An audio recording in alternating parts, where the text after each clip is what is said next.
తాతయ్యగుంట గంగమ్మ జాతర ఎంత బాగా జరుగుతుందో అందరికీ తెలిసిన విషయం. ఇక్కడే పుట్టి పెరిగిన అమ్మాయిగా చిన్న వయసులో నుంచి ఈ టెంపుల్కి రావటం మా అందరికీ కూడా అలవాటు. సో వెంకటేశ్వర స్వామి చెల్లెలుగా తాతయ్యగుంట గంగమ్మకి మనం ఎంతో ఘనంగా జాతర జరుపుతాం. సో ప్రతి సంవత్సరం కూడా అమ్మకి నేను ఎమ్మెల్యే అయిన తర్వాత మంత్రి అయిన తర్వాత సారు తీసుకురావటం ఆనవాయితీగా పెట్టుకున్నాను. సో అదే క్రమంలో ఈరోజు కూడా అమ్మకి సారు తీసుకొచ్చి మా ఆడపడుచులు అందరూ సుఖంగా సంతోషంగా పసుపు కుంకులతో తమ కుటుంబంతో హ్యాపీగా ఉండాలని మనస్ఫూర్తిగా కోరుకున్నా.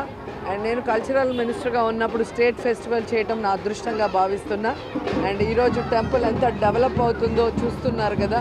సో అమ్మ బాగుండాలి, అమ్మ ఆశీస్సులు మనందరికీ ఉండాలి, మనం అందరం కూడా ఎప్పుడూ హ్యాపీగా ఉండాలి.